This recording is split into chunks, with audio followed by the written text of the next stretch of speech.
Hola, muy buenas, bienvenidos a un nuevo análisis en el canal Master Wayne. En esta ocasión vamos a hablar de la película Encadenados de Alfred Hitchcock del año 1946 o Notorious en su título original. Y para hablar de este film tenemos a Federico Alba. ¿Qué tal, Fede? Hola, ¿qué tal? ¿Cómo estamos?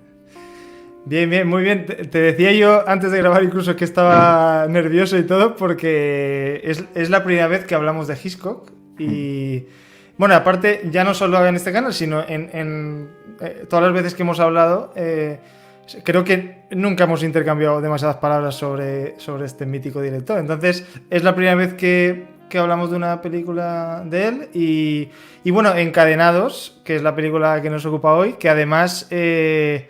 si también me suelto un poco a hacer un poco de meta vídeos, ¿no? Para contar un poco los entresijos de cuando pensamos en grabar estos vídeos, pues estábamos pensando en varias películas de Hitchcock sobre las que podríamos grabar.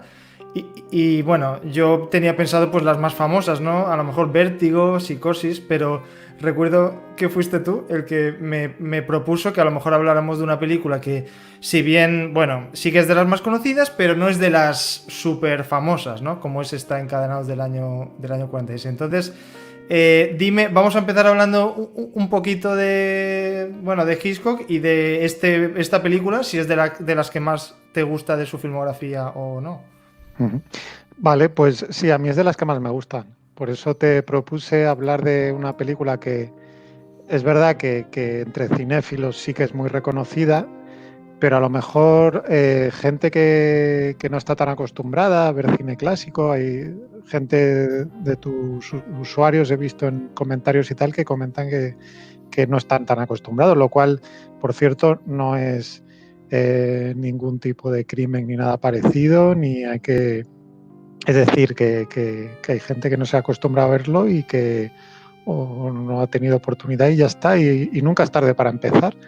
Claro. Y entonces yo creo que a veces es buena idea porque al final uno acaba llegando a los súper clásicos, ¿no? Como Psicosis, Los pájaros, Sí. pues esas uno acaba llegando casi sin querer, o sea que esas se las van a encontrar. En cambio, pensé que a lo mejor estaría bien descubrir una de sus joyas, pero que no es de las más conocidas por el público general, ¿no? Uh-huh. Y aparte, pues es una película que me encanta y como bien has dicho, ya nos tocaba. Yo creo que sí que ha salido Hitchcock algunas veces, Sí, recuerdo con La noche del cazador, sí. con Tiburón. Es decir, sí que de vez en cuando hemos estado ahí rondando y estaba claro que había que analizar alguna de sus películas, ¿no? Y para mí es pues uno de los grandes, uno de mis directores favoritos de toda la historia.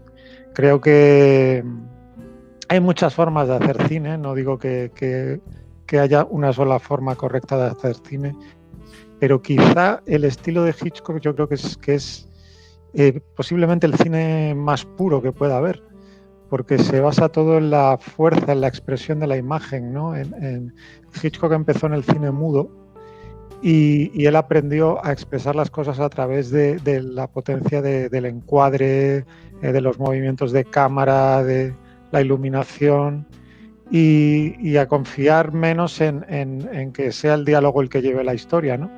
Y cuando empezó a hacer cine sonoro, como que él no renunció a todo eso, sino todo lo contrario, ¿no?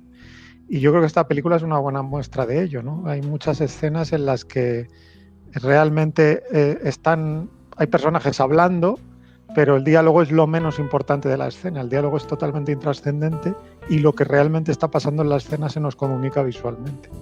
Entonces, para mí eso es una forma de cine muy pura, ¿no?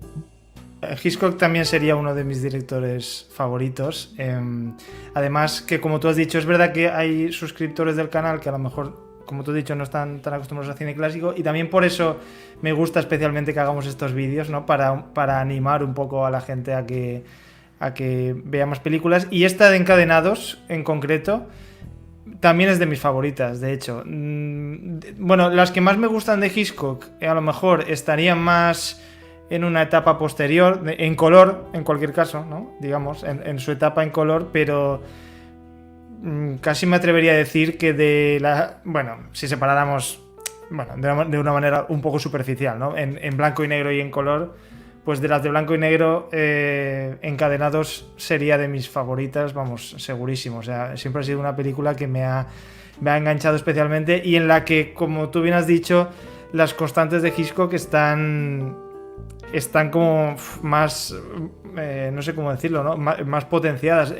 Tú decías que narraba con la imagen y es totalmente cierto. El cine de Hitchcock es muy visual y tal y como... Es que me encantan muchas de las cosas que has dicho porque tienen que ver con temas que tenía yo aquí preparados para sacar. Por ejemplo, uno de ellos es eso que has dicho de narrar visualmente y de hacerte saber lo que está pensando un personaje sin decírtelo explícitamente. Y mientras hay diálogos que en realidad son totalmente intrascendentes. Y eso es algo que, por ejemplo, en esta película, que, bueno, es una trama de espionaje, ¿no? Porque la película tendría dos caras, ¿no? De la misma moneda que es la película. Por un lado tenemos una trama de espionaje, pues con nazis, con servicios de inteligencia, con una persona que se tiene que infiltrar en un grupo de, pues eso, de nazis en Río de Janeiro y tal. Y por otra está el tema, pues, personal, ¿no? Una historia de amor, unas pasiones, unos celos, un triángulo amoroso al fin y al cabo. Y es muy curioso cómo, y precisamente una de las cosas que más me gusta de esta película es cómo esas dos películas están entrelazadas de una manera tan orgánica que hace que muchas escenas tengan un doble sentido y una riqueza absoluta, porque por una parte te está contando una cosa, pero por otra, sin que te des cuenta de manera explícita, te está contando lo que a él de verdad le importa, Sí. le importa, ¿no? En el fondo. Sí, sí. Es que yo creo que Hitchcock es uno de esos directores de los que a veces salen algunos en la historia del cine. Yo creo que Spielberg y Nolan serían otros ejemplos en los que son directores que buscan el género como vehículo y como forma para contar su historia y son muy atractivos para el público, son muy comerciales, pero a la vez son totalmente personales y son autores. Es decir, que se den las dos cosas a la vez, es decir, un autor totalmente personal, con un mundo propio, con unos temas propios, pero que a la vez sea capaz de meter esos temas y encauzarlos en la vía de un género y conseguir hacer una película enormemente comercial y ser un director muy popular, es muy difícil. Eso es muy difícil conseguirlo. Hay muy pocos directores que lo hayan hecho. Yo, como te digo, yo creo que podríamos hablar de Spielberg, hoy en día Nolan y no muchos más. Y en Hitchcock el thriller, el misterio, es un género, pero si uno ve sus películas, siempre lo que a él le importa más es lo otro, la parte... Él tiene los mismos temas, las mismas obsesiones de el sexo, la muerte, la culpa, el sentimiento de culpa, y eso está constantemente apareciendo en su cine, ¿no? Y juega con las constantes del género para buscar variantes de esas historias, que es lo que le interesa. Y en esta película es un ejemplo totalmente claro de eso. De hecho, él en el famoso libro con Truffaut, que bueno, por cierto, recomiendo a la gente que lo tengo aquí, que te lo enseño. Mira, tú también lo tienes. Son ediciones distintas, sí, pero es el mismo libro. Sí, ¿vale? Esta es una edición estupenda con muchas fotografías y un formato estupendo. Pero hay también un formato de bolsillo. Yo solo os voy a decir que para mí es el mejor libro de cine que he leído nunca. Y lo leí muy joven y creo que fue uno de los libros que motivó... Hombre, yo ya amaba el cine, pero motivó que me interesara ya a otro nivel y que lo viera con otros ojos. Es un libro que te abre los ojos a las posibilidades del cine. Y es un placer, hoy en día que tenemos... DVDs que tenemos, internet que tenemos, todo eso, es un placer ir leyéndolo e ir viendo las películas según vas leyendo, porque va cronológicamente analizando todas sus películas, ¿no? Y es muy divertido de leer, por cierto, es que tiene un sentido del humor estupendo este hombre. Entonces, él habla de esta película y él cuenta que al principio, en vez de lo del uranio, realmente la trama giraba en torno a un microfilm en el que había pruebas de que los nazis estos tenían un hangar secreto, no sé qué. Entonces él cuenta que el productor le empezó a poner problemas, que le parecía una tontería lo del hangar, que tal, y que dónde lo vamos a rodar y no sé qué. Y entonces le dijo Hitchcock, bueno, pues en vez de un hangar, pues que sea uranio, que sea... Entonces le decía el productor, por ejemplo, claro, y le decía el productor, pero ¿cómo va a dar igual? Entonces ya no es la misma película. Y Hitchcock claro. Decía, es la misma película. Es que dice... entonces él llega ahí cuenta la teoría del MacGuffin, ¿no? Que es una palabra que se inventa él, ¿no? De que hay en estas películas, ¿no? de género de suspense y tal, hay un objeto, lo que sea, que pone en marcha la trama, que es lo que buscan los personajes y que a los personajes, por supuesto, les tiene que importar mucho, pero que en realidad al director le tiene que dar igual. Es decir, es un recurso narrativo para que la trama funcione, pero que da igual que sea un hangar, que sea un microfilm, que sea uranio. Entonces la historia del MacGuffin es que dice que van dos hombres en un tren, ¿no? y uno tiene una maleta enorme en el compartimento, ¿no? Y le pregunta al otro que qué lleva en la maleta y le dice, es un MacGuffin. Y dice, ¿y qué es un MacGuffin? Dice, pues es un aparato para cazar leones en las montañas de Escocia. Dice, pero si no hay leones en las montañas de Escocia, dice, pues entonces no es un MacGuffin. Es decir, y viene a expresar esa especie de chiste, lo que viene a expresar es que da igual. Claro. Es que da totalmente igual. Pues si no es uranio, pues no es uranio, pues otra cosa, ¿sabes? Es decir, que lo importante es que los personajes se preocupen por eso y haga funcionar la trama y haga que todo se ponga en marcha y ya está. Es una pieza del engranaje narrativo, no es... en realidad esta historia donde está el interés es en esta especie de combate psicológico entre los dos amantes, ¿no? Y cómo digamos que un hombre tiene que empujar a su amada a los brazos de otro, ¿no? O sea, es una situación tremenda. Entonces, esto podía hacerse en una trama como esta, sobre unos nazis, tal, una trama de espionaje, o podía ser un drama romántico tal, pero lo importante de la película es eso. Y el thriller es el vehículo, el género, la forma que elige, que es la que a él se le da bien.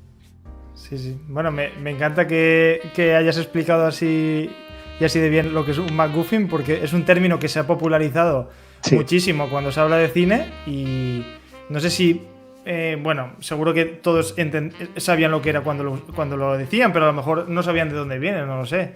Y aquí está explicado pues de dónde viene, que por poner un ejemplo de una película que seguro muchos de vosotros habéis visto, en Pulp Fiction, por ejemplo, ¿no? La maleta esta que tienen que recuperar, además en ese caso es que ni se preocupaban en explicar lo que hay dentro de la maleta, pero era la maleta lo que los personajes buscan. Se revela como el MacGuffin más puro, porque es que ni siquiera te dicen qué es. Es una maleta, se abre y hay algo que brilla y ya está, no necesitas saber más. ¿No? Yo creo que bueno, se da mucho en el cine de G, pues por ejemplo en Los Vengadores el Tesseracto es un MacGuffin como una casa. Claro. Entonces bueno, pues en busca del arca perdida, pues el arca de la alianza, es decir que luego eso no quita para que no siempre el MacGuffin da igual. Hay veces que el autor le da al MacGuffin también un sentido más allá de como pieza narrativa, ¿no? Pues podemos entender que, pues oye, en Indiana Jones y la última cruzada, el MacGuffin es el Santo Grial, pero ahí tiene un sentido también profundo, ¿no? Para los personajes. Bueno, pues se le puede dar al MacGuffin también un contenido más allá de su función narrativa. Pero en el caso de este no, en el caso de Encadenados y de la mayoría del cine de Hitchcock es una pura pieza de orfebrería. La palabra que a mí más me gusta a la hora de definir el MacGuffin es la palabra excusa. Es la excusa para que cosas ocurran y al final es algo que es importante para los personajes, pero no es importante para el espectador, ¿no? Porque el espectador está pendiente de los personajes. Y si nos planteamos, por ejemplo, en Pulp Fiction, ¿pierde la película porque no sepamos qué hay dentro de la maleta? Pues no. No pierde porque no va de eso, ¿no? Entonces, sí, efectivamente, y además es que está documentado que tanto Hitchcock como el guionista, que es Ben Hedges, que había trabajado con él anteriormente también en Recuerda, si no me equivoco, a este guión estuvieron dándole muchas vueltas, y lo que tenían claro desde el principio era precisamente lo que tú has dicho, la premisa de un personaje masculino que tiene que enviar a la mujer de la que está enamorado a acostarse con otro hombre por algún tipo de excusa, ¿no? Con algún tipo de excusa. Y esa situación dramática es lo interesante aquí.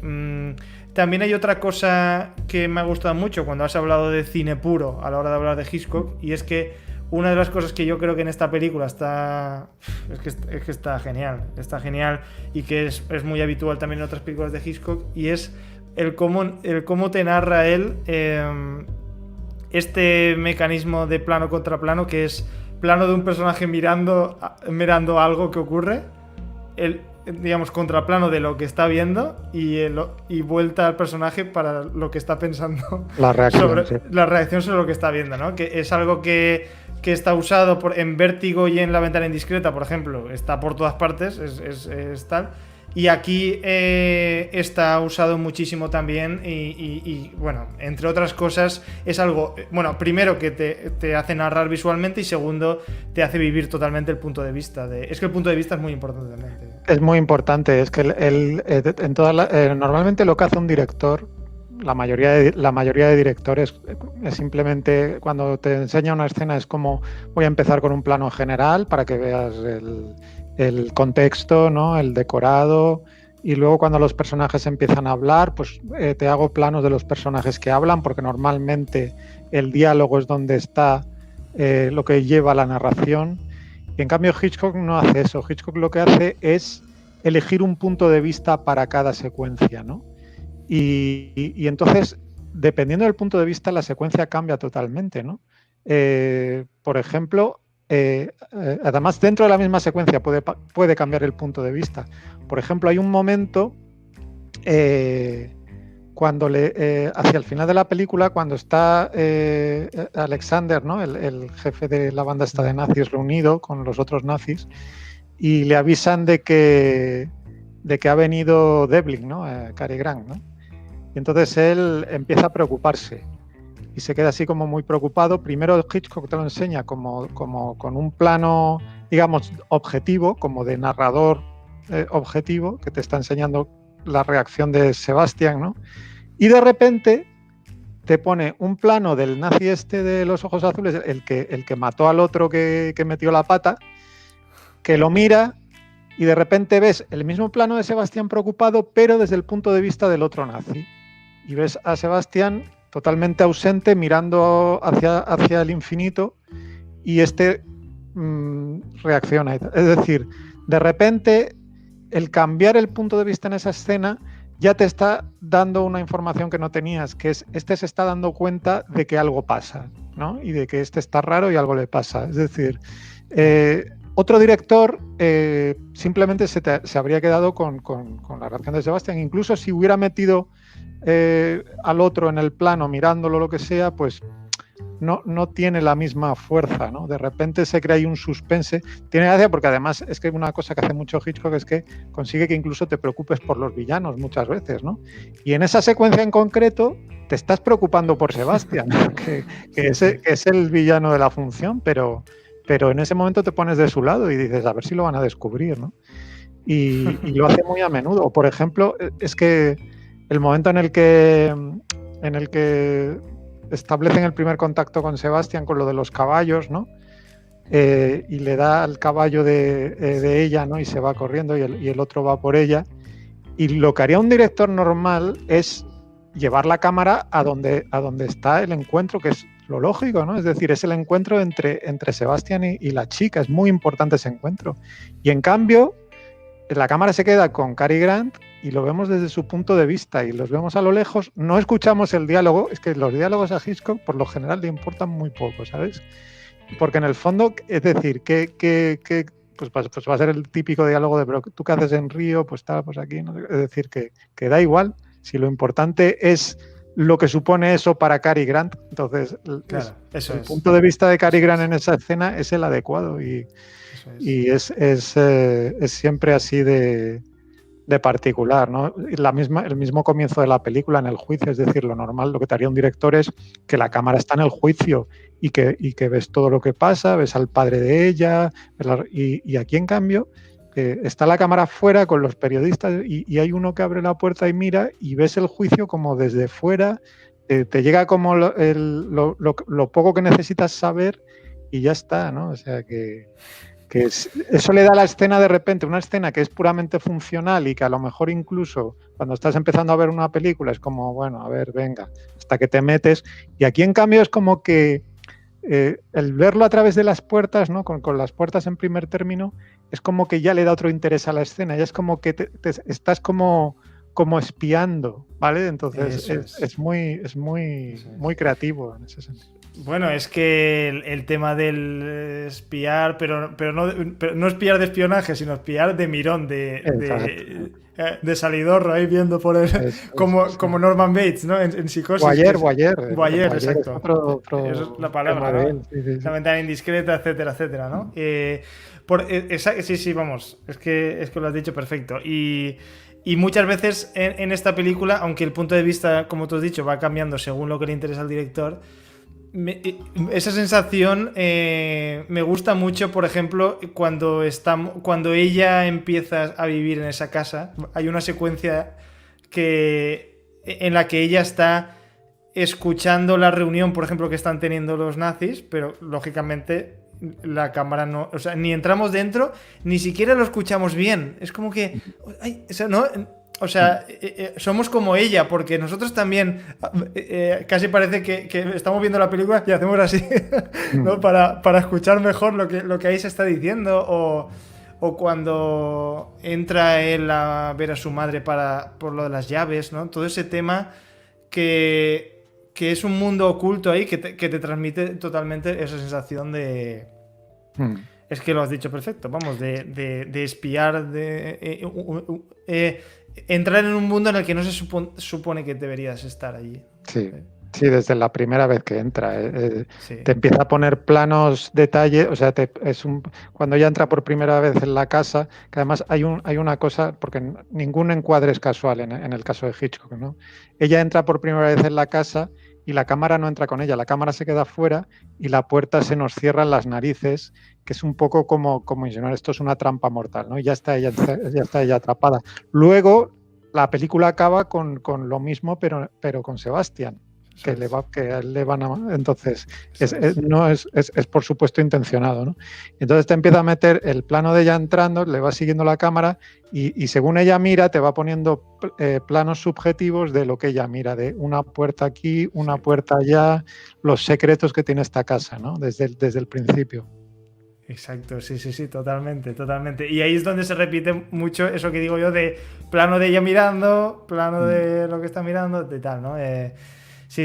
De hecho, bueno, también hay otra cosa de esta película que me gusta muchísimo y es una película con, bueno, hay asesinatos, aunque no se vean, hay intentos de asesinato, hay violencia, pero no hay violencia visual en ningún momento. De hecho, o sea, es que no se ve ni a uno zarandeando a otro ni siquiera. No, vamos, no hay acción ni violencia ninguna. No hay absolutamente nada y en este sentido tienen, yo creo, para como hacer digamos, de sustitutivo de esa violencia que se podría ver en pantalla, está el uso de los objetos, ¿no? Porque muchas veces, y estos objetos también, cómo están rodados, como lo que tú has dicho del final de la película, con esas escaleras, y él subiendo, es subiendo para que le ahorquen, ¿no?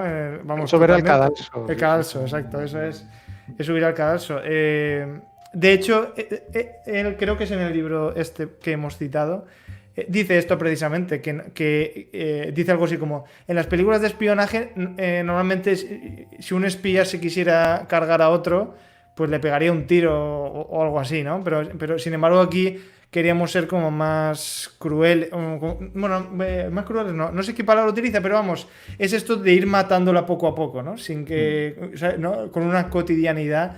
O por ejemplo, a mí es que me encantan muchas de las cosas relacionadas con esto, como por ejemplo, cómo te narra que la van envenenando a ella, porque por ejemplo, la escena esa que empieza, ¿no? Como te he dicho, empieza con un detalle, empieza con la taza de café vacía, por ejemplo, y luego hace una panorámica y vemos a ella alejarse y cómo se siente indispuesta, o si hablamos del final de las escaleras, justo antes, el seguro ese del coche, ¿no? Darle así al seguro del coche es como pegarle un tiro en el fondo, ¿no? Porque Los planos detalles son fundamentales en esta película. Los objetos tienen una gran trascendencia, como has dicho, las llaves, las cerraduras, sí.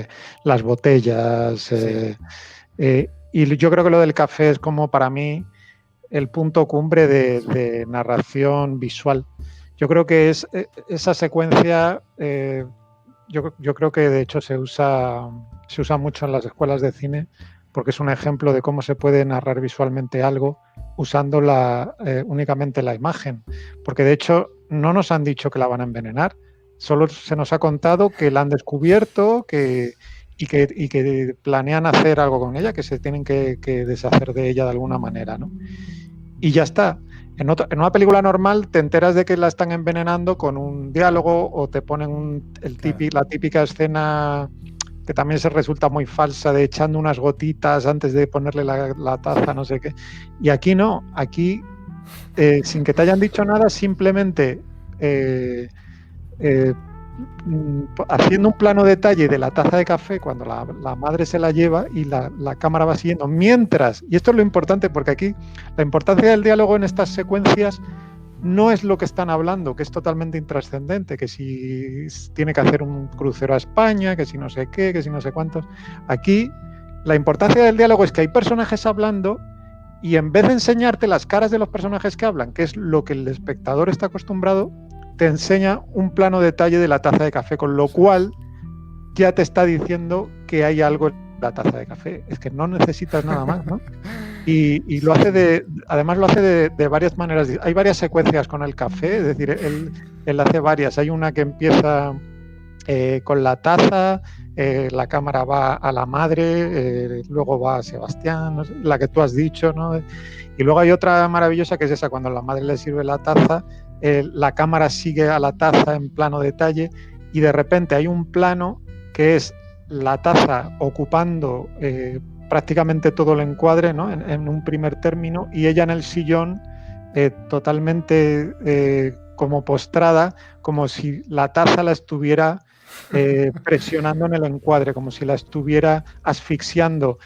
Para hacer ese plano, y esto demuestra la importancia que tiene para Hitchcock la forma de rodar y tal, se tuvo que construir una taza de mayor tamaño, se tuvo que construir a propósito solo para ese plano una taza gigantesca, porque con una taza normal la distancia focal no daba para que estuviera la taza y estuviera ella enfocada. Entonces, fíjate si tiene importancia para Hitchcock, tenía que ser ese plano, porque en ese plano él está contando su historia, él no quiere que sea con un diálogo, ¿no?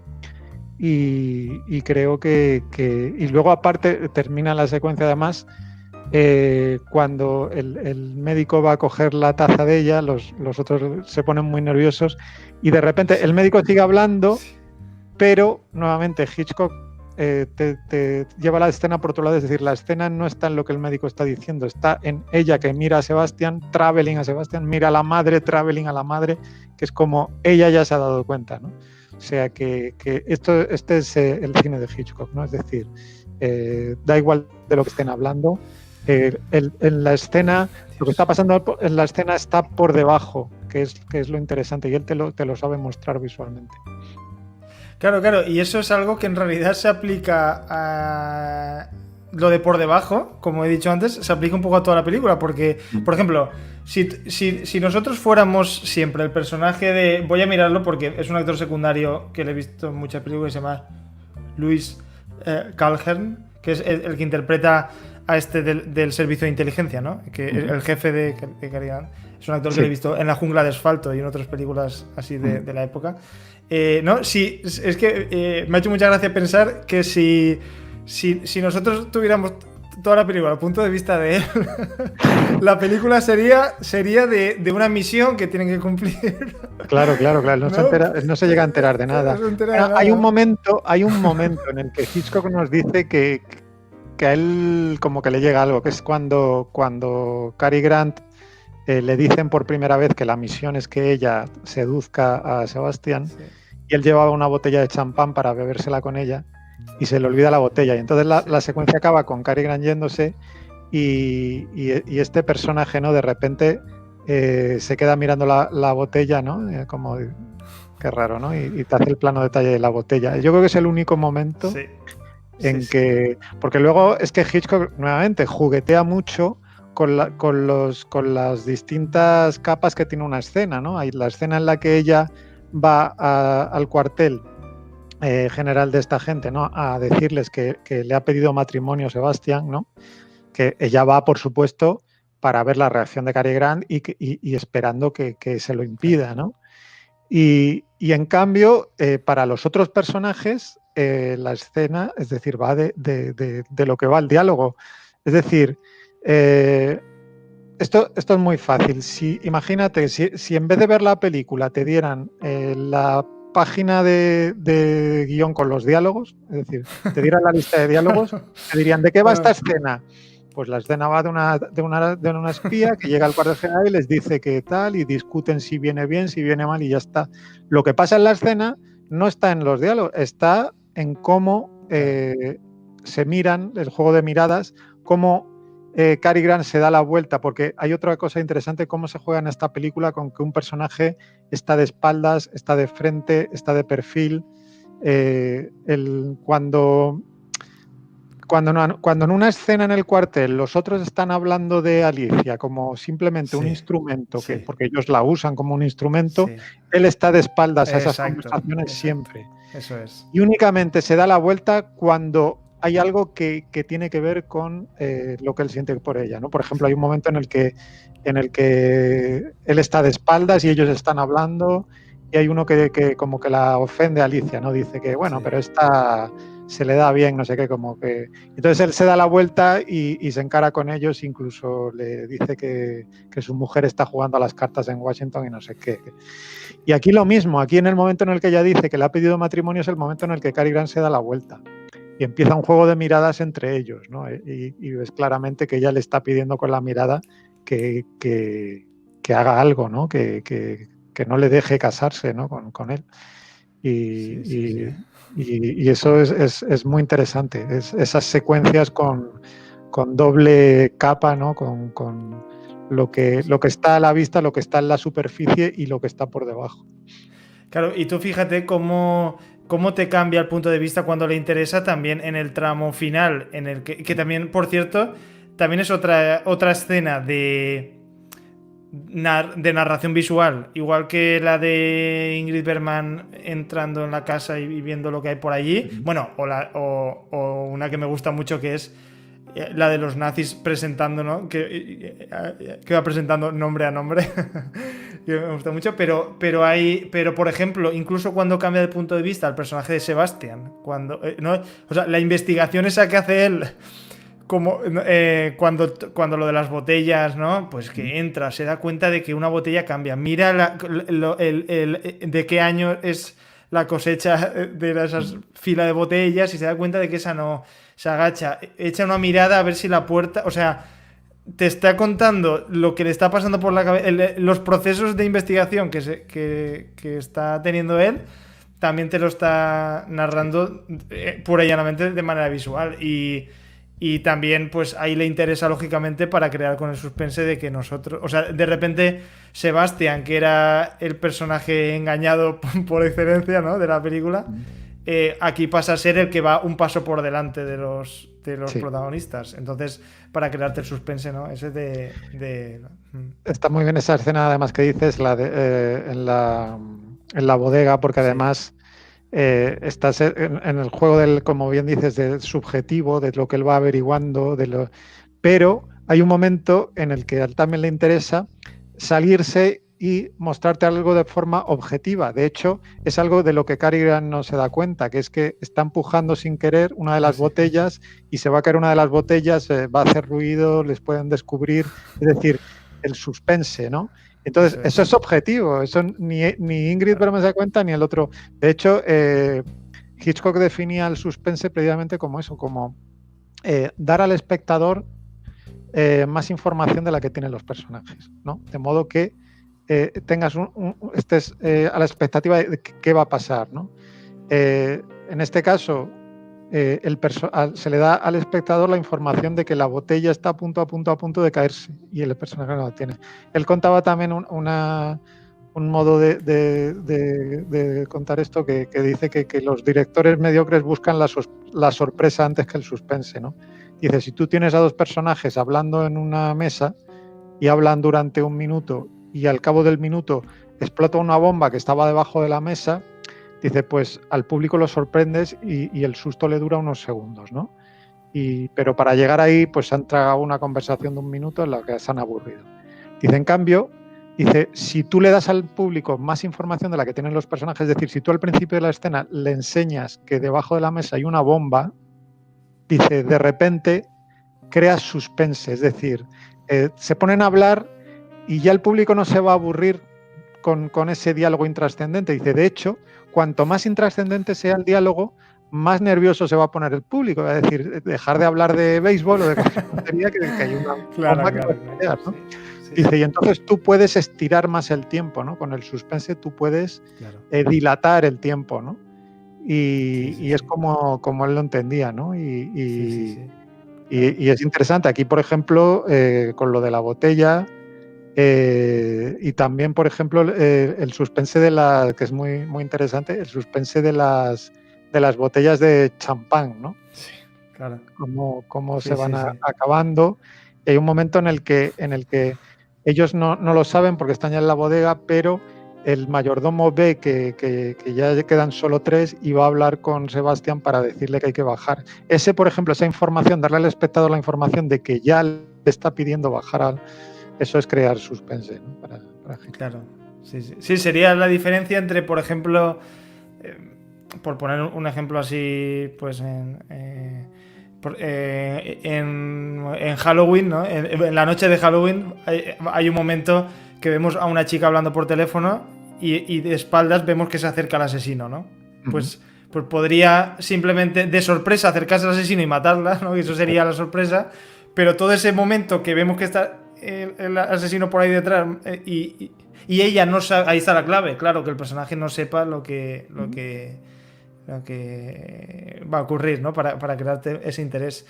Pues puedes sí. dilatar más la escena, pues porque claro. Que tiene interés, crea tensión en el público, mientras que una sorpresa, pues eso, hasta que llegas a la sorpresa, el público pues lo ve como una escena normal y la sorpresa le dura pues unos segundos, ¿no? Exacto, sí, totalmente. Pues, pero claro, o sea, fijaros si estamos hablando de cosas de maestría de Hitchcock a la hora de tratar con el espectador, el suspense, etcétera, etcétera, ¿no? Pero es que si por algo está considerado este tipo un genio del cine, es porque no solo esto, sino que además tiene una sensibilidad a la hora de tratar a sus personajes de manera, vamos, increíble, ¿no? De hecho, también está muy conseguido cómo describe a los personajes y la diferencia, ¿no? Para mí hay una clara diferencia, aunque tanto Devlin, el personaje de Cary Grant, como Ingrid Bergman, que es Alicia en la película, los dos son los buenos, por así decirlo, pero claro, pero no tiene nada que ver para mí cómo está tratado un personaje y el otro, porque aquí el personaje de él, de Cary Grant, aparte en un papel que es casi diría de los más secos, ásperos, ¿no? que le he visto yo, ¿no? Porque este tipo que siempre, bueno, siempre no, en realidad ha hecho un montón de películas, pero ha hecho muchas con un tono cómico, un tono amable, ¿no? Un tono como tenía una vis cómica muy fuerte, sí. Como en Con la muerte en los talones, por no salir de Hitchcock, ¿no? Sí. Que es otra película tal. Pero aquí es un personaje de lo más áspero. De hecho, no, creo que es precisamente en el libro de Truffaut que dice algo así como... o sea, él mismo lo dice, ¿no? Que el personaje de Sebastián, aunque sea el villano, es lo que tú decías de la simpatía por los villanos, ¿no? Sebastián es un nazi, o sea, es un villano absoluto, pero en la película se le ve una devoción, vamos, que la expresa totalmente, ¿no? Pues una... Sí, o si lo queremos llamar amor, pues amor por Alicia, ¿no? Sí, que lo expresa desde el principio y tal, ¿no? Sin embargo, el personaje de Cary Grant se hace áspero y eso ya, esa distancia, ¿no? Esa frialdad del personaje, no solo con Alicia, sino también con el espectador, porque yo creo que Hitchcock nos une un poco más a Alicia que a Devlin, digamos, o sea, o ya desde esa escena de presentación de los dos, si no me equivoco, que está él de espaldas, ¿no? Esa silueta que para empezar te está describiendo al personaje como un tipo metódico, así. Bueno, es que también Cary Grant, ya sea cómico o no cómico, es maravilloso como lleva un traje en el cine. Yo no he visto a otro como que diga, quizás Pierce Brosnan a lo mejor se le parecería, pero le llegaría, pero por ahí está la cosa. Pero bueno, pero esa diferencia, ¿no? Porque la frialdad con la que está visto este personaje y ella que bueno, también como curiosidad, por si alguien que está viendo este vídeo no lo sabe, el título original de la película es Notorious, cuya traducción sería persona de reputación, digamos, dudosa, o persona de mala fama, ¿no? Que esa es una característica que se le atribuye durante toda la trama al personaje de Alicia. Y yo creo que eso está visto, ¿no? Digamos que él es un personaje que, aunque se va enamorando de ella, lógicamente, pero digamos que se resiste porque no se fía en el fondo, ¿no? O sea, tampoco nos cuentan con pelos y señales, ¿no? No estamos siempre con él, pero sí que se entrevé un pasado, incluso a lo mejor... pues bueno, también... su profesión es la de espía, entonces por definición tiene que ser desconfiado, pero esa frialdad del personaje y aparte es que la trata como un personaje, bueno, tú fíjate, por ejemplo, esa escena tan dura, creo que es en el hipódromo ¿no? Que después de que ella acepte realizar el trabajo, ¿no? de espionaje, ¿no? Digamos que él la reprocha, ¿no? Que haya aceptado, ¿no? O sea, sí. es que la cantidad de... O sea, el cómo le trata... Y fíjate que, por ejemplo, en esa secuencia está clarísimo la diferencia, porque si bien está rodado en mucha... Bueno, hay primer plano de los dos personajes y plano general de los dos, ¿no? Plano medio de los dos.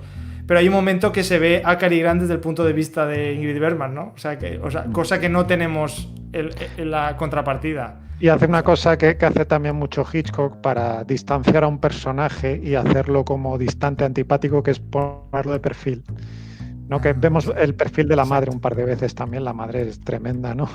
La madre de Sebastián, ¿no?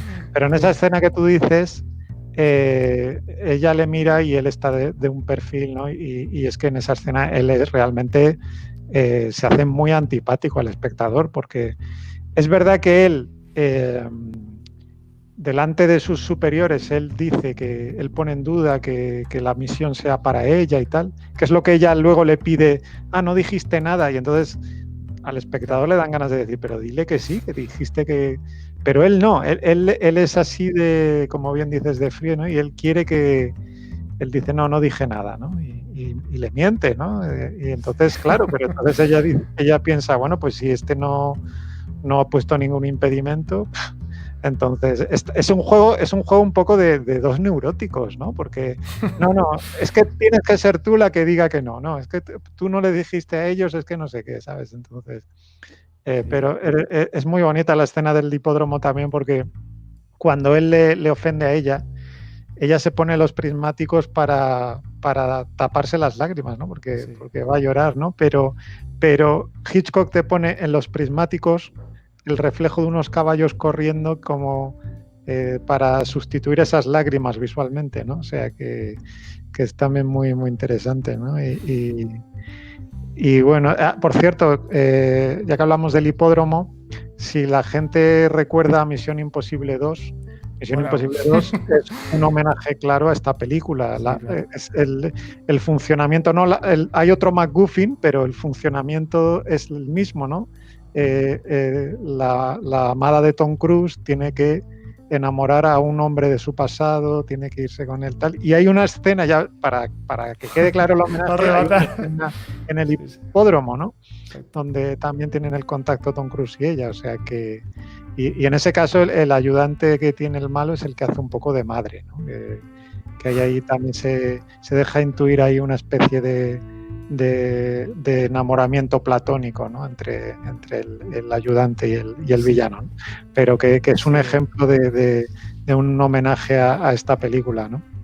Y hablaste también de la presentación de Cary Grant, que era lo que te decía antes, ¿no? La importancia en esta película de si un personaje está de espaldas o no.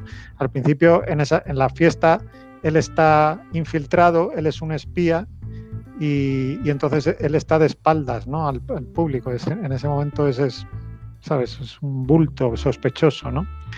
Y es poco a poco, ¿no? Cuando se va enamorando de ella, ¿no? Que va teniendo otro tratamiento visual, ¿no? Pero bueno, hay veces eso que Hitchcock de repente te lo pone de perfil y se juega mucho con eso, ¿no? En las reuniones cuando se pone de espaldas. Hay mucho juego con eso. Sí. Sí. También es que tú fíjate que hay otro momento que me gusta mucho en la relación de ellos dos, con esto de la antipatía por Devlin, que es un momento que me gusta mucho porque el punto de vista, o sea, ahora lo explicaré, ¿no? Es cuando se encuentran por última vez en el banco ¿no? En el que quedan, ¿no? Es el punto de reunión. Y es como que ella le dice que se encuentra mal, que claro, lógicamente la están envenenando, entonces poco a poco, entonces se encuentra mal por eso, pero él es como que le deja caer que se está volviendo a beber. Sí. ¿No? O sea que es que me gusta mucho por la cantidad de... O sea, tenemos más información que los dos, sin embargo, a nivel emocional nos identificamos con ella, ¿no? Con ella, claro, sí. Con ella. Sí. O sea, es que además, precisamente te cuentan aquí que ella tiene peligro de volver a caer en la bebida si no la salva él con el amor, porque, por ejemplo, cuando acaban de llegar a Río y están ahí en una terraza y ella dice que no ha bebido en 8 días y tal, y él, pues no sé qué le dice así, le suelta una fresca de estas, le suelta algún... Y ella se pide un whisky doble, o sea que sí. Y también cuando él vuelve y le cuenta la misión, lo mismo, y ella le insiste, pero no dijiste nada, no me defendiste, no dijiste simplemente, y él no le cuenta que lo hizo, ¿no? Y entonces inmediatamente ella se mete en la casa y se sirve un trago que además, nuevamente, la importancia no es nada casual en Hitchcock. En vez de meterse la cámara con ella, lo vemos a través de una ventana que tiene como una especie de cortina así transparente, ¿no? Y es como que está ella ya en medio de una bruma y vemos que se bebe el vaso ahí, como en medio de una especie de bruma, que es la cortina está transparente, ¿no? O sea que ella se vuelve borrosa. Es constante juego con cómo encuadra y con los elementos que usa visualmente siempre, ¿no? Sí. Como por ejemplo también cuando Sebastián ha descubierto ya a ella, ¿no? Y el plano que te hace Hitchcock es se abre la puerta y ves primero la sombra de Sebastián súper alargada, súper siniestra. O sea, este tipo que sí era el villano, era el nazi, pero no era muy amenazante. Hasta ahora era un tipo hasta simpático que la quería y de repente tiene una sombra súper siniestra, ¿no? De repente lo ves como una amenaza, ¿no? Y todo a través de la potencia de la imagen. No, digo no, me reía yo con lo de la sombra alargada, porque precisamente este Claude Rains es bastante Bajito, sí.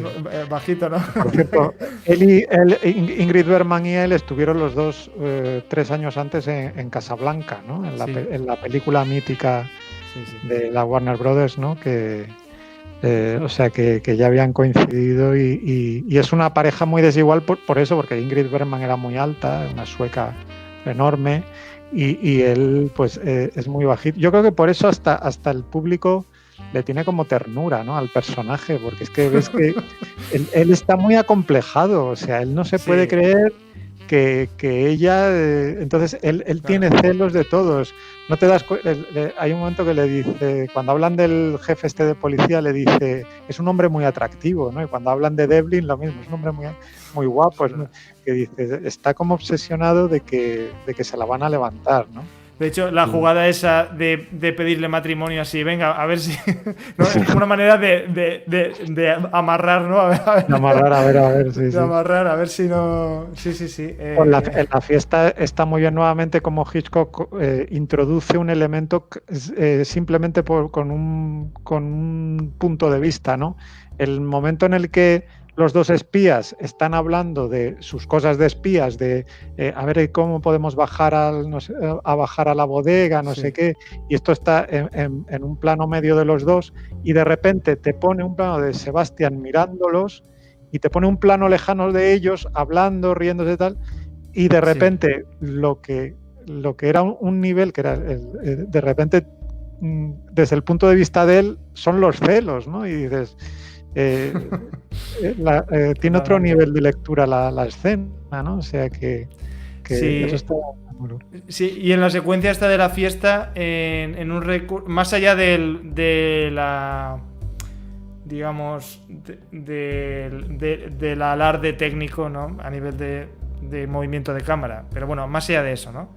Que tiene mucho mérito también, pero me refiero en la presentación de la fiesta, como esto que decimos de lo que se ve a simple vista, ¿no? O esa primera capa y luego que hay por debajo, como tú al espectador, en este caso es propiamente Hitchcock el que al espectador te va como metiendo de un nivel al otro, y eso lo hace con esta presentación, este plano general de la fiesta desde arriba de la escalera y cómo va bajando la cámara. Entonces tú dices, uy, ¿qué está pasando aquí? O sea, vamos a algún sitio, no sé a dónde, pero vamos a algún lado, ¿no? Y cómo acaba ese plano en la mano de Alicia con la llave, ¿no? O sea, que ella es como decir, de esta primera capa estamos sumergiéndonos en lo que está pasando por debajo, ¿no? La gente tiene que saber que en esa época, o sea, que las grúas, las cámaras eran mucho más grandes, las grúas eran más... Entonces, este plano es súper complicado para la época, o sea, les costó un montón hacerlo,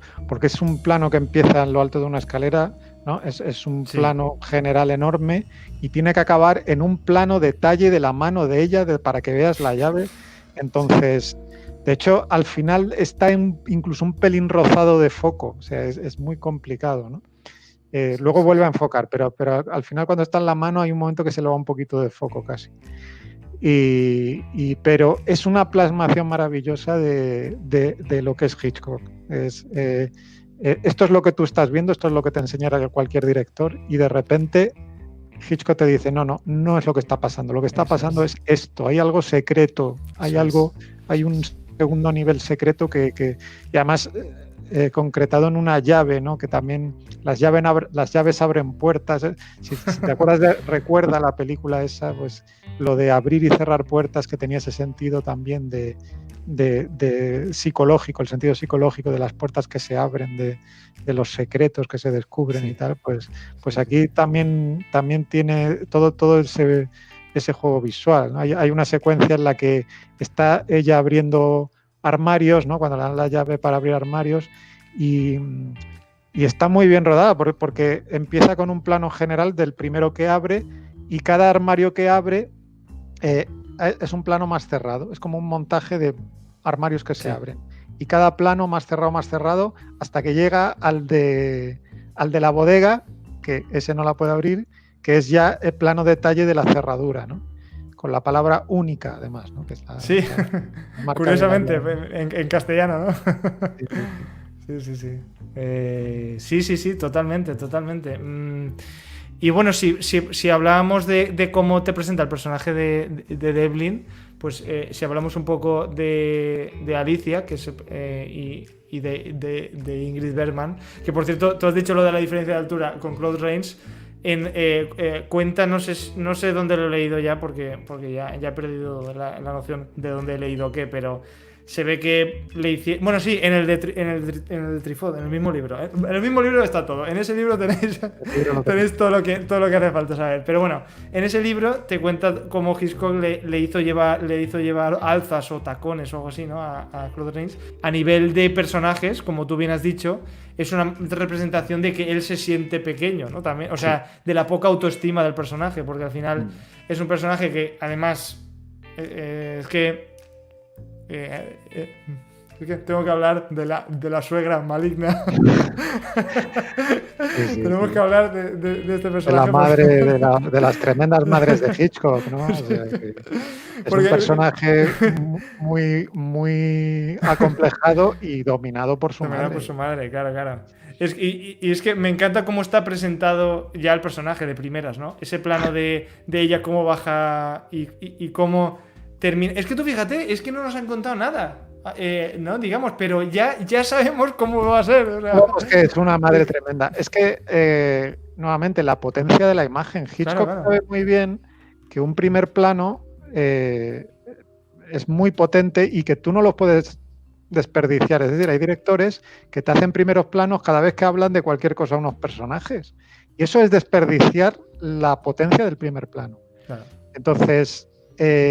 en este caso no solo usa la potencia, sino que además el personaje viene desde el quinto pino, o sea, estás en el punto de vista de Alicia, es un plano subjetivo de Alicia, y ves al personaje desde lo alto de las escaleras, bajar las escaleras, que en cualquier persona te diría, ¿por qué dedicas tanto tiempo a verla bajar las escaleras? No, narrativamente no aporta, emotivamente sí aporta, porque te crea tensión de quién viene, o sea, aquí, y viene directamente a ti, porque va directamente a cámara y mira a cámara. Eso para el espectador es muy violento, es muy intimidante. Entonces, que un personaje lo veas venir y venga directamente y acabe en un primer plano aquí, mirándote directamente, es muy intimidante. Y de hecho, lo que tú has dicho, la presentación de los alemanes malos también está hecha de esa manera. En este caso no es exactamente el punto de vista, está un poquito al lado. Sí, porque se ve la mano de ella, ¿no? Como de ella y ellos miran un poquito, pero vamos, prácticamente también, ¿sabes? Y entonces te van viniendo a cámara, siempre es amenazante. Hay una película que se llama Sabotaje, que es de la etapa inglesa. Hay otra sí, porque hay dos que se llaman Sabotaje, ¿no? ¿Puede ser? Sí, exacto. En español tradujeron las dos como Sabotaje. Pero esta es de la de la etapa inglesa, ¿vale? No la americana que acaba en la Estatua de la Libertad, sino la de la etapa inglesa. En esa película hay un momento en el que hay dos personas, una chica y un hombre. El hombre es el asesino, el malo, y durante la cena él se entera que ella la ha descubierto, que quiere librarse de él y tal. Entonces él va hacia ella.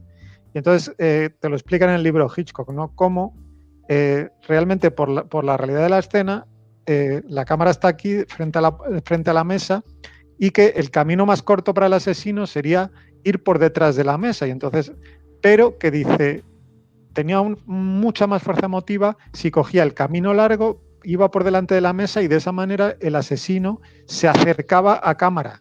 Y entonces tú ves cómo el asesino se acerca a cámara hasta llegar a un primer plano y el espectador dice casi que se echa para atrás porque es muy intimidante, ¿no?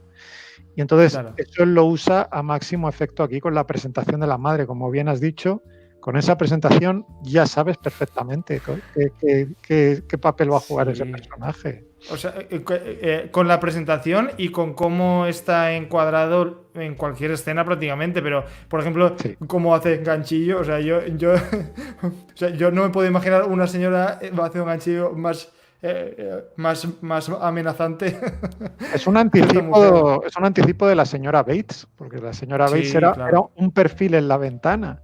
Entonces, esta mujer te la enfoca, como bien dice, haciendo ganchillo de perfil Sí. Hay una escena que es nuevamente plasmación visual de un tema narrativo, que es la relación que tiene Sebastián con esta mujer, que es ves a la mujer, ves a la madre en primer término, ocupando, digamos, la posición dominante del plano, porque es el primer término, dominando el plano, de perfil, como una mujer dura, Sí. y Sebastián está andando alrededor de ella, como queriendo convencerla de algo, que es cuando le dice que se va a casar con Alicia, ¿no? Y entonces la cámara se va moviendo según se mueve Sebastián, pero siempre usando a la madre como si fuera un pivote, como si fuera el ancla de la escena. El eje, digamos. El eje totalmente claro. de la escena. Entonces es como... le podías quitar el sonido a la película, le podías quitar el diálogo, sí. Y sabes qué te está contando esa escena, te está contando la relación de esos dos personajes como es, y lo transmite visualmente.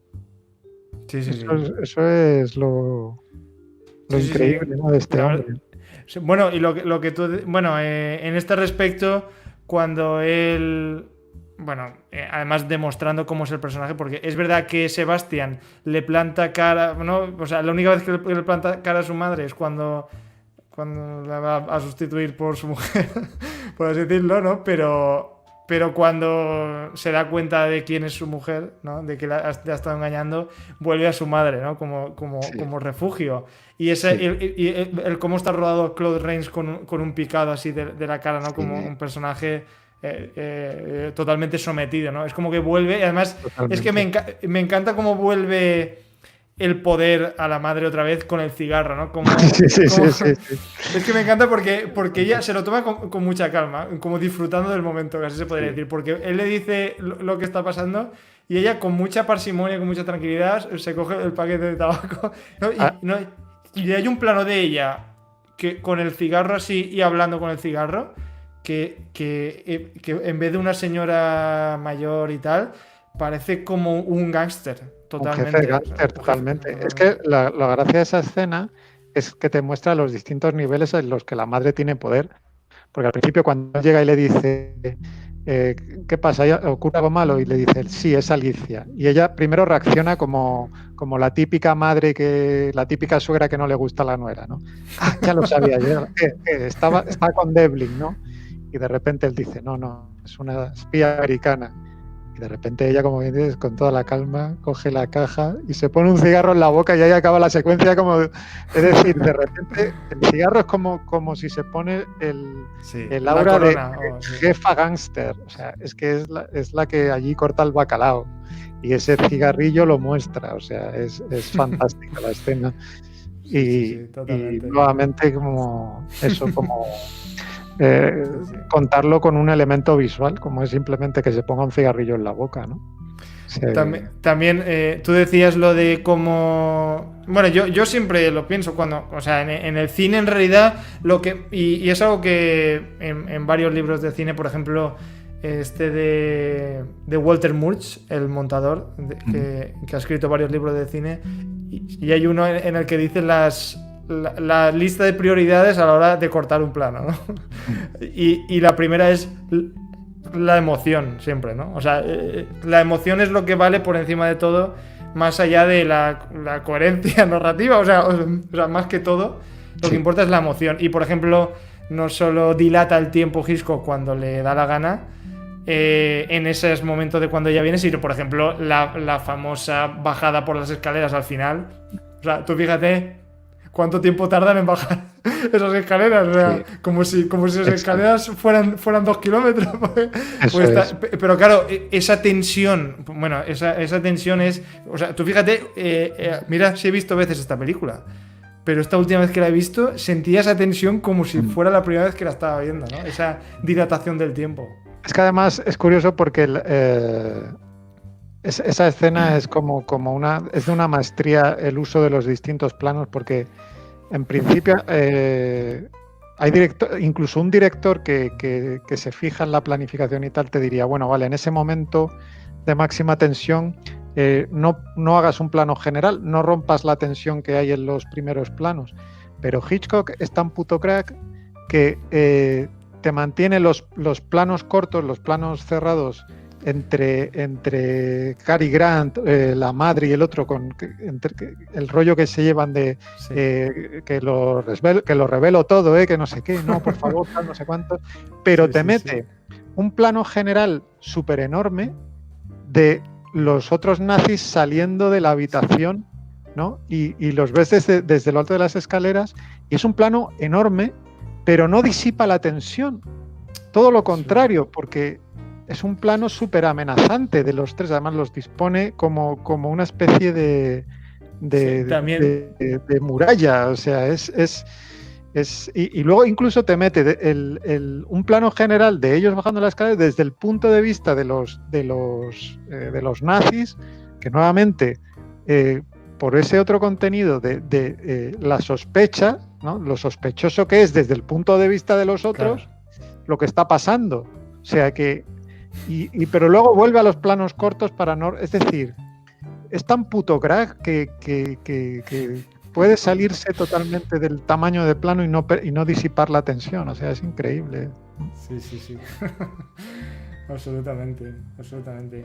Yo decía antes de Ingrid Bergman y cómo está presentado su personaje porque me gusta mucho, pues, no sé, la sensibilidad, ¿no? con la que está retratado. Tú fíjate, por ejemplo, que es una escena que me gusta mucho porque y a eso voy con lo de que estamos con ella. Porque tú fíjate, estamos en el año 46, quiero decir que también, bueno, no el papel de la mujer pues no era exactamente lo mismo, ¿no? Era un poco diferente. Y una mujer que dentro de la propia trama de la película se supone que es una fresca, ¿no? Por así decirlo, tal. Sin embargo, aquí la simpatía y la emoción con la que nos une el director a este personaje, ¿no? O sea, en realidad es que me llama mucho la atención porque desde Hitchcock y por tanto el espectador, porque es el que nos lleva por donde quiere, no nos ponemos tanto en el lugar de Cary Grant juzgándola a ella, sino al revés, en el lugar de ella, con momentos muy bonitos, como por ejemplo esa secuencia que llega él con la mala noticia de la misión que va a tener que cumplir ella, pero ella, que ha dicho previamente que no le gusta nada cocinar, pues esa secuencia de cómo está cocinando, ese simulacro casi de cita o de marido y mujer casi, ¿no? O sea, un poco esa... De matrimonio. De matrimonio. Ella lo dice, de hecho. Sí, exacto, es verdad. De matrimonio, ¿no? Y bueno, las escenas, digamos, de amor, por así decirlo, que lógicamente, bueno, también en la época se podía hacer lo que se podía hacer, ¿no? A la hora de presentarnos a dos personajes juntos, pero de nuevo, cómo usa Hitchcock como el tamaño del plano para... Y de nuevo, creo que lo dice en el libro esto también, que es como si abrazara a los personajes también, ¿no? O sea, como... O sea, estamos tan cerca de ellos. Bueno, y aparte ellos están tan pegados, ¿no? Que sientes esa intimidad.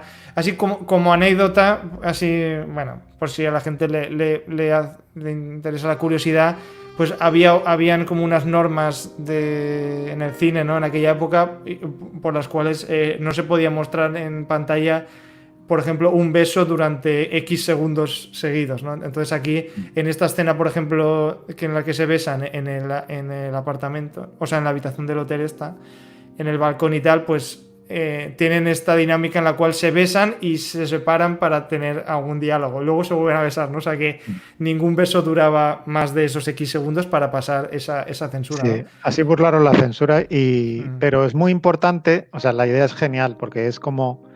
es un beso, es un plano secuencia como de 2 minutos y medio y en efecto se besan, se dicen algo, se vuelven a besar, pero para que funcione, para que el espectador reciba como que es un beso de 2 minutos y medio, no puedes romper el plano, ese plano súper cerrado, como dice Hitchcock, que es como si el espectador estuviera en ese abrazo, en ese beso con ellos, ¿no? Y entonces pero no se conforma con que estén parados en el balcón, sino que entran, él habla por teléfono, es decir, Hitchcock le ponían los retos, ¿no? Y entonces Fue súper complicado rodarla, o sea, para los actores esta escena fue lo menos romántico del mundo, pero se consigue el efecto que buscaba, ¿no? Y es uno de los planos más famosos de la película, por eso, en efecto, sí, sí. Sí, sí. Sí, porque aunque no pueda, porque a lo mejor a simple vista, el que hemos dicho de la fiesta en la que empieza en plano general y acaba en la llave, ya luce espectacular, ¿no? Ya sabes que ha tenido que costar eso, de alguna Sí, manera. Pero este que parece, incluso es un plano así muy largo, pero casi ni lo notas, ¿no? Es como sí, que de manera natural tú vas siguiendo a los personajes exacto, y sí. acabas ahí. Pues también tenía un mérito técnico en la Es una época. virguería técnica, ese Una plano es virguería. una virguería técnica, ¿no? Y Sí, luego cómo él planifica ya el montaje, él ya tenía el montaje en la cabeza. Él decía que los rodajes se aburría porque él es creaba la verdad. película cuando pensaba en los planos y pensaba. Y entonces él cuando iba a ejecutarlos, ¿qué decir? Lo mejor que le podía pasar es perder lo menos posible de cómo él se había imaginado cada plano. Y esto, por ejemplo, se ve cuando, después de la escena de lo del caballo, de cuando hacen contacto con Sebastián y ella ya va a empezar tiene que empezar a seducir a Sebastián, hay un plano en el que vemos a Cary Grant en la terraza donde antes había estado con ella y Sí, hay una silla vacía enfrente sí, de él, que es la silla donde estaba ella. Entonces tú ves ese plano, ¿no? Cary Grant a la izquierda y a la derecha la silla de Ingrid Bergman.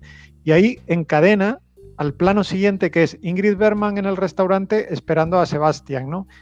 Y si tú miras el encadenado y miras los dos planos, es decir, ella está sentada justo donde estaba la silla en el plano anterior, con lo cual es como si un plano, cuando un plano encadena, es como que hay un momento en el que los dos planos existen a la vez, ¿no? Y es claro. como si ella estuviera presente en la terraza sin estar presente, ¿no? Y él está con ella está con él y él está con ella, aunque no estén juntos, ¿no? Espiritualmente, podríamos decir, Sí, ¿no? O sí, sí, claro. sea que es muy, muy interesante. Luego lo vuelve a hacer cuando ella está ya enferma y vemos a Cary Grant sentado en el banco este donde había quedado con ella antes y la otra parte del banco está vacía y el banco es así, pues una Sí, forma horizontal y nuevamente encadena a ella en la cama.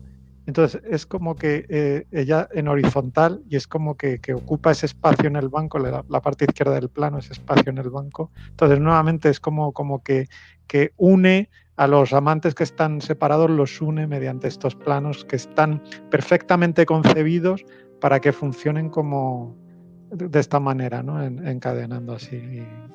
O sea, que sí, sí. él pensaba, él tenía ya la película en la cabeza y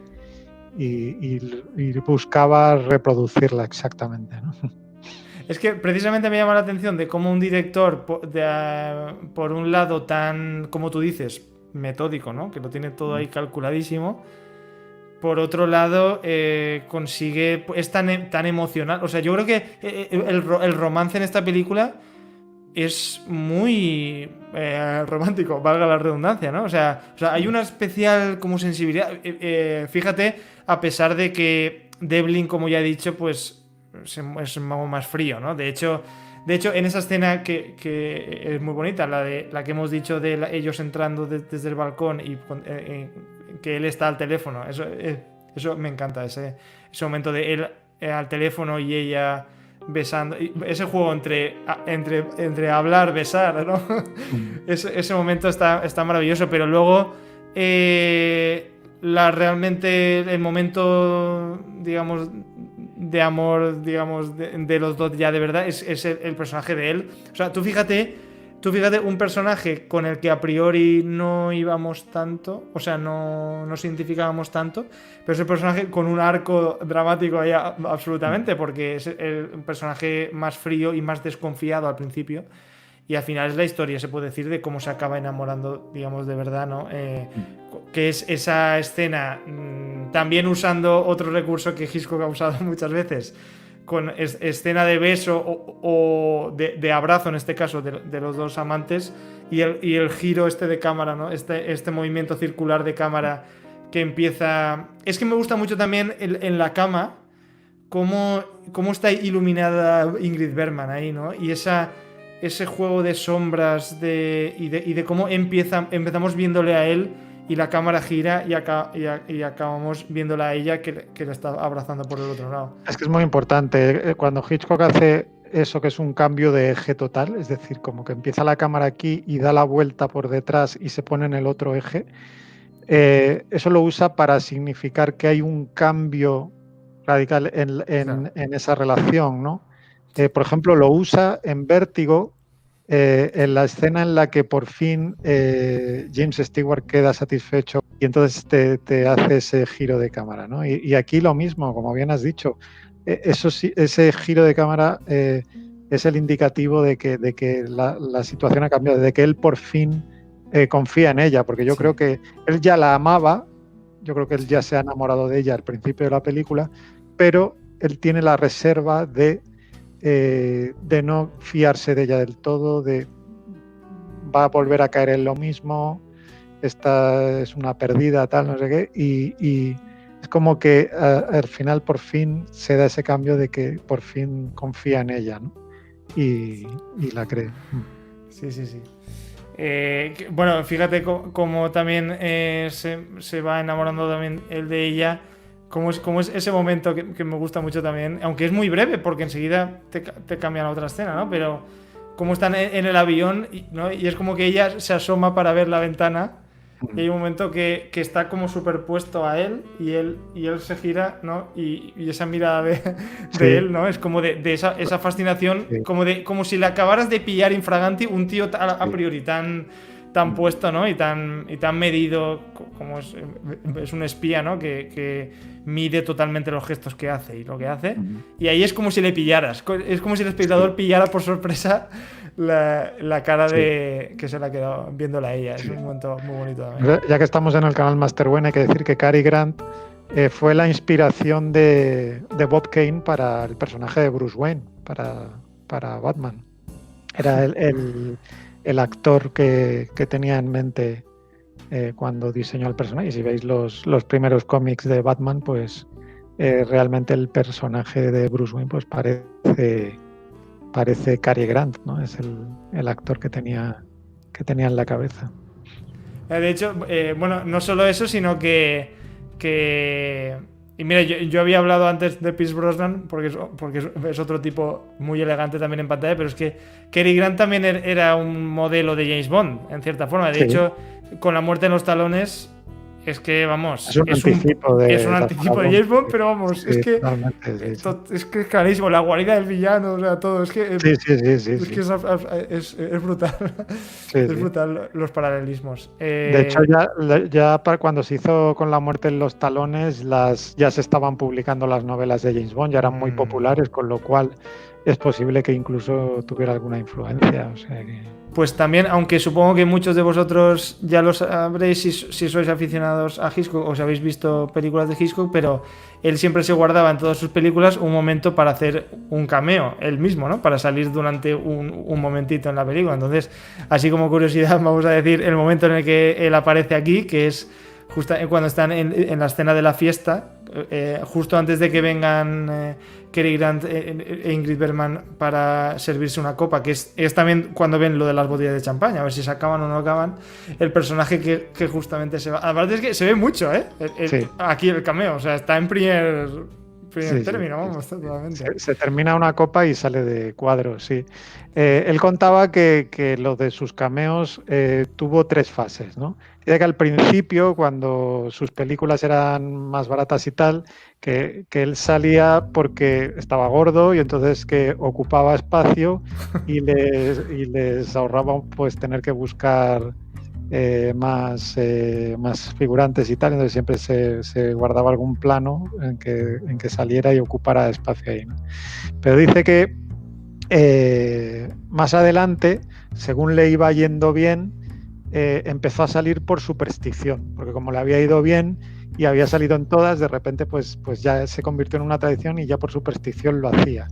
Y dice que se acabó hartando un poco de los cameos, pero que la tercera fase es que el público se había dado cuenta Y entonces estaban siempre en las películas esperando a que saliera. Y dice que ya en esa tercera fase lo que hacía era salir de forma ostentosa y clara hacia el principio de la película para que el público se quedara tranquilo, se olvidara del cameo y se centrara en la historia, ¿no? O sea, esta es todavía de la segunda etapa, porque aparece como a mitad de película. Esta era la etapa ya en la que estaba un poco en plan supersticioso, ¿no? Es decir, bueno, hay que salir por tradición, ¿no? Pero si veis las últimas, Psicosis, Los pájaros, Cortina rasgada, en todas estas aparece claramente los primeros minutos de película siempre. Pero es que, y esto también para que la gente lo vea, ¿no? Cómo demuestra esto, que Hitchcock era un director tan popular, bueno, ya no para los cinéfilos, sino para el público de a pie. O sea, es que yo creo...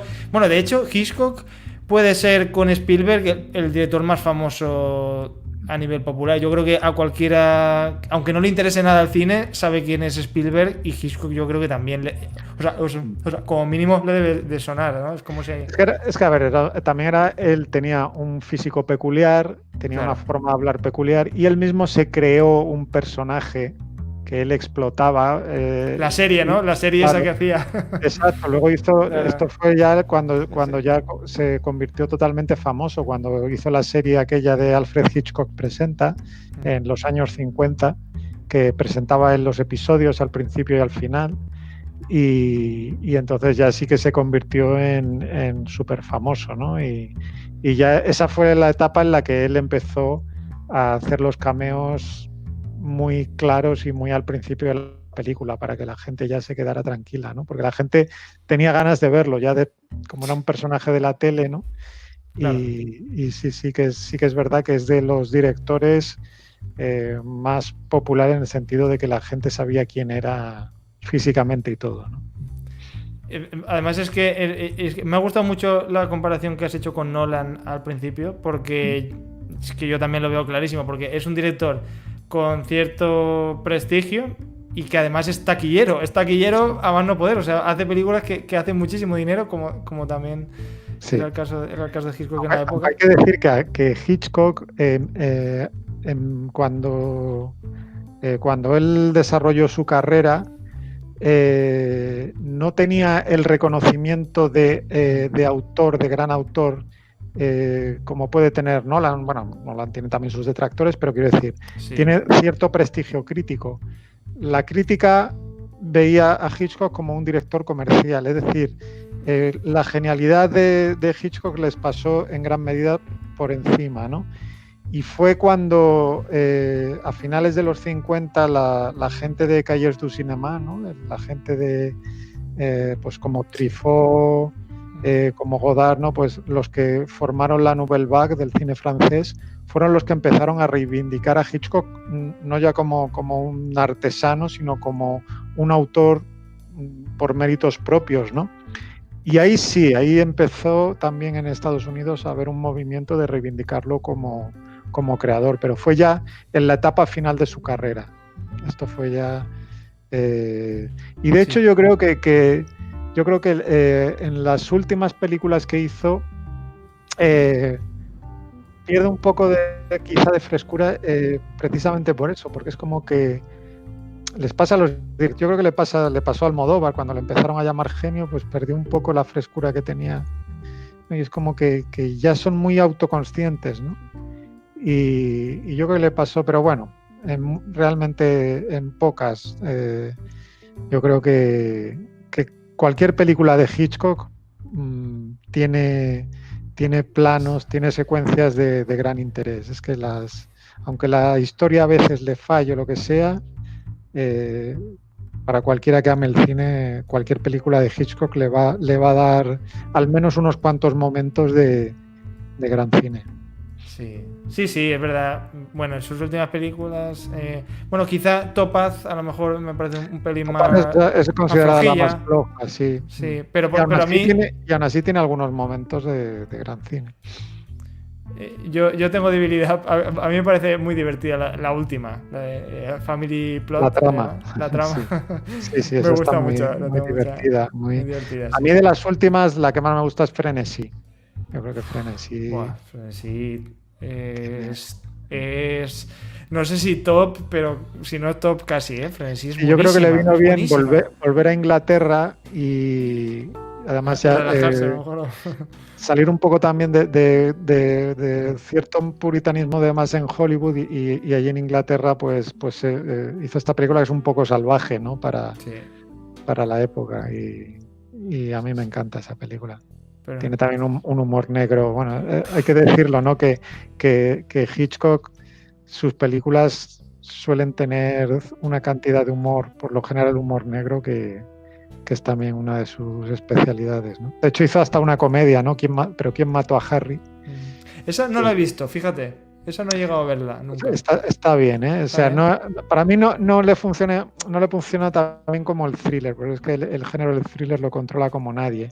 Claro. Pero es muy divertida, está muy bien. Está muy bien. Bueno. Ahí Shirley MacLaine está muy jovencita. Merece la pena verla, sí. Bueno, pues te pregunto tu escena favorita ya para ir terminando. ¿Qué escena? Bueno, sí. Supongo que tendrás muchísimas. Hay muchas, claro. Pero, bueno. En este caso es difícil elegir, pero yo me quedo con lo del café, ¿no? Esas 3 secuencias seguidas de... Bueno, por quedarme con una, la última, ¿no? En la que... la madre le sirve el café y mientras están hablando de cosas totalmente intrascendentes, Hitchcock te hace el plano detalle de la taza y esa escena y luego el plano ese con la taza en primer término, una taza enorme asfixiando en el plano a Ingrid Bergman, luego como Ingrid Bergman se da cuenta de que ellos son y te lo marca con 2 travelings, de repente además ella empieza como a marearse y las sombras de Sebastián y la madre se funden como si fuera un monstruo de 2 cabezas, es decir, esa escena lo tiene todo. Y creo que es una escena que resume esa capacidad de Hitchcock de la narración visual pura que es su cine. Entonces me quedaría con esa. Y además, fíjate cómo acaba cuando la suben arriba y ese plano de ella tumbada en la cama y los dos, Sebastián y la madre, cómo están como si estuvieran acechándola, ¿no? Como cada uno a un lado del plano, cerrando el plano, asfixiándola. Es lo que... Es decir, Hitchcock te decía que tienes que llenar el plano de emoción, que tú no puedes a un encuadre darle más espacio del que necesita o menos espacio del que necesita. Es decir, siempre tiene que ser el preciso para llenar el encuadre de emoción y de significado. Fíjate que me está pasando ya varias veces y no sé por qué últimamente me está pasando cuando grabo estos vídeos que me quitáis el momento favorito. Yo lo tengo ahí preparado, pero bueno, siempre tengo un plan B preparado. Es que en este caso yo creo que hay tantas Sí, hay tantas, sí, pero bueno, a mí ese momento que te he dicho también me parece brillante, pero mira, ya que no hemos hablado mucho, solo al principio hemos nombrado un poco la escena final, la voy a destacar. Bueno, sí que hemos hablado mucho de la bajada en las escaleras, pero lo que es el final con el coche, además es que me parece como muy cruel, ¿no? O sea, ya sé que es el villano, o sea, ya sé que es el villano y que en teoría nos alegramos de que al final es un tipo que ha intentado envenenar a Alicia, ¿no? O sea, que vamos, que merece la muerte claramente desde el punto de vista del espectador.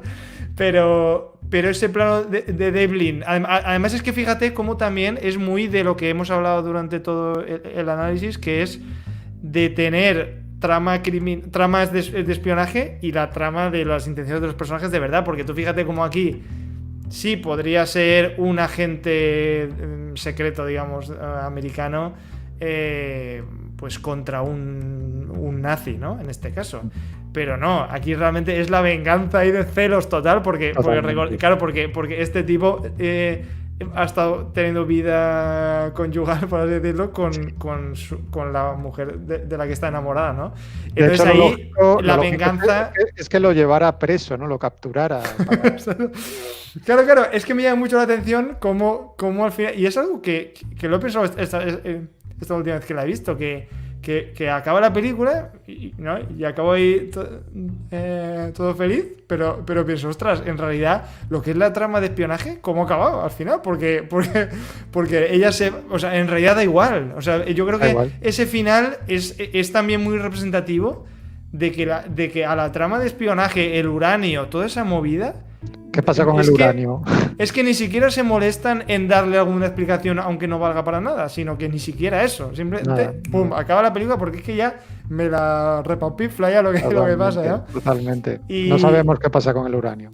no, al final no lo sabemos. Y bueno, lo que ya hemos dicho, que me encanta, cómo está iluminado también ese plano de Claude Rains subiendo las escaleras y la Sí. música, ¿no? Es como la lápida, ¿no? ¿Cómo se llama esto? La parte de arriba del ataúd, ¿no? La puerta esa que se cierra es como, Sí. como caer Sí, sobre sí, él ahí sí, totalmente.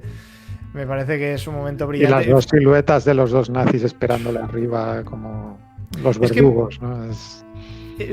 Es que cómo están encuadrados y rodados los nazis, y ya que hemos hablado antes de la madre como un personaje de gángsters, es que parecen muy gángsters, ¿no te parece? Sí. ¿No? Cómo están rodados, porque como van muy elegantes siempre, porque están en la fiesta, están ahí con el whisky, no sé qué, el champán. El tipo ese que es como el asesino dentro de los propios nazis, el que todos le temen, parece como si fuera Scarface o algo así. O sea, Totalmente. Es parece... que tienen unos rostros muy duros, menos el doctor, que tiene un rostro muy amable y tal. Sí, sí, sí. Pero los demás tienen un rostro muy duro, sí, unos rasgos muy, muy rocosos. Sí, sí, sí. Bueno, pues nada, pues muchas gracias, Federico, por participar en este análisis, que yo, bueno, no sé tú, pero yo lo he disfrutado como... Yo también. No, Es fantástico nada. hablar de Hitchcock y yo creo que incluso te diría que merece alguna más, ¿eh? O sea que Bueno, pues mira, yo creo que es pues un director al que hay que volver. totalmente, totalmente. Y desde luego, candidatas de películas para analizar no faltan, ¿no? Muchas. Eso está Sí, claro. sí. Así que mira, precisamente ya que lo he dicho, Federico, si tenéis también interés en que analicemos alguna otra de Hitchcock, dadle muchos likes al vídeo, ponedlo en los comentarios también, ponednos vuestras sugerencias, suscribiros si no estáis suscritos y nada, nos vemos en la próxima. Hasta luego. Hasta luego.